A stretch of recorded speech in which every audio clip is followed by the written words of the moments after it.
Greetings, this is Fashayo. This is my yoga journal, week 2, day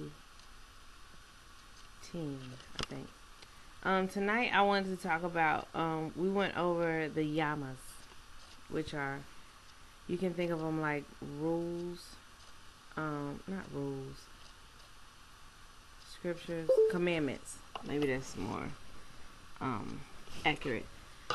But, and I'm not going to say I'm going to cover all of them. I don't know. We'll just go with the flow, see how it goes. But the one that I kept thinking about tonight was ahimsa.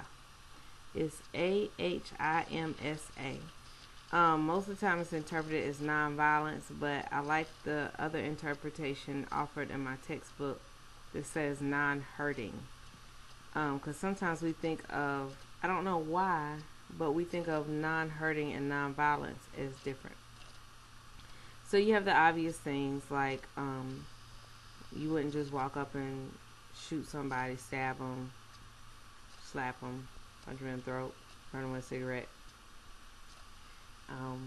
trip them, something like that. That's clearly, and then you have the next level that a lot of yogis and conscious people, indigenous folks, whatever, think of like as veganism. Technically, vegetarianism could still violate ahimsa because you have things like over milking cows for cheese. You have chickens living in really bad conditions in order to get eggs. What else? I don't know. I can't think of anything else, but that's kind of why technically vegetarianism could possibly still be a violation on that level of ahimsa. And so then one thing that we talked about in class the other day, I've really been kind of rotating in my head, is nonviolence or non-hurting to one's self. So it can be non-hurting or non-violence on any level. Sometimes now you hear of children or teenagers, whatever, cutting themselves. We hear of them pretty much putting themselves in dangerous situations, things like that. But it can also be speaking hurtful or harmful or negative words to oneself. So, I'm ugly, I'm stupid, I'm not smart, whatever, things like that. Well, I was thinking about it, and at first I was like, no, I never do that,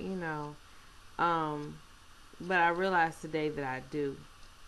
Another thing that I do that really snuck under my radar was I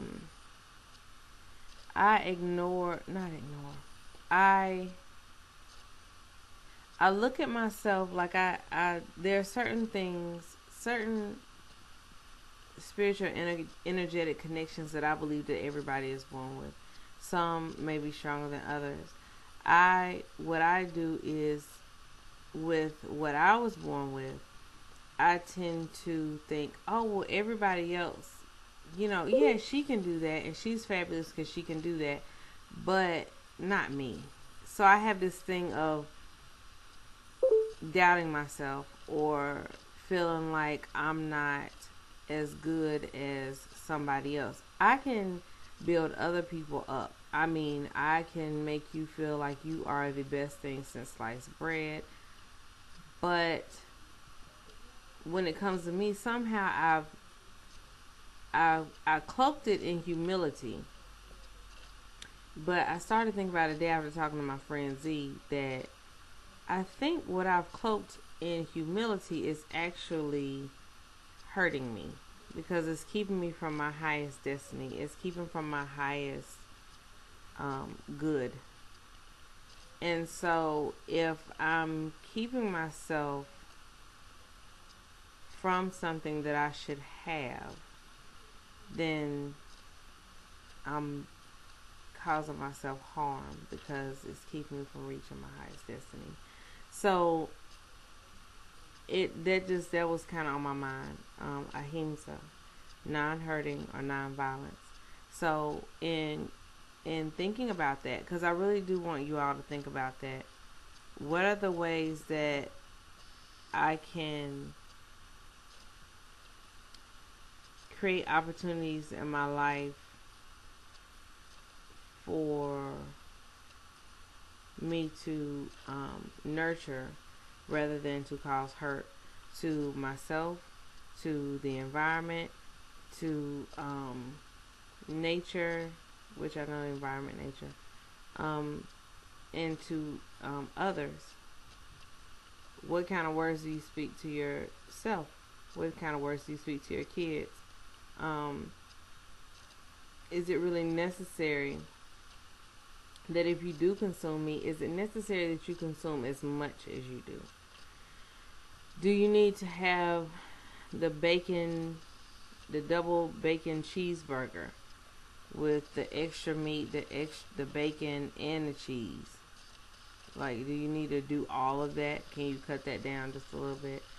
I still don't feel comfortable telling people what to do and what they should, what to do and what to do and what not to do.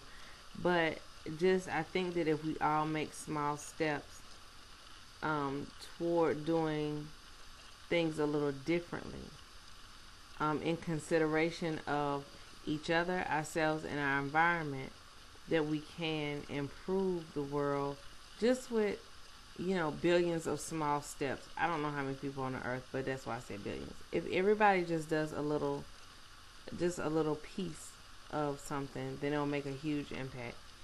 So that's, I'm trying to look at my book and see. Okay, it says, it begins with respecting one's own body, so you start with self, and extends this respect to all other beings in the world. Yeah, so that's what I want to talk about today. Short journal. So I hope you all will take non-hurting or non-violence into consideration. That's how we do yoga. It's not really, it's almost not about the postures at all. What I've been learning is it's about, I don't even want to say the philosophy, but the way of being, constantly questioning to see, can I do better? Can I be more kind? Can I be more loving? Can I be more considerate? It's about the freedoms afforded to ourselves and others. Not forcing. Yeah, that's what it's about. So, yeah, take that into consideration. Ahimsa. Discuss it, with others and just see what comes of it. Look at the areas in your life when you have hurt yourself, others, or something. If you're outside, why did you step on that bug? I mean, now I'm be honest, if a bug is in the house, they're on my territory. So, if sometimes, if I'm not too scared of it, I will catch it and put it outside. But I do not kill anything outside, not on purpose. Sometimes, yeah, you might accidentally step on something, but that's their world. That's where they live. So those are the things that I consider. Now, I'm not asking you to do what I do, but I'm just saying these are things that over the years that I've learned to consider, even before taking this yoga training.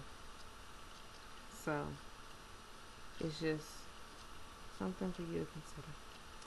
Have a good night. Sleep well, wake well. Thank you for watching. Thank you for taking time to listen to my I usually call them ramblings, but we're going to call them expressions because they are valid. So anyway, sleep well, wake well. Odabo, asunjio.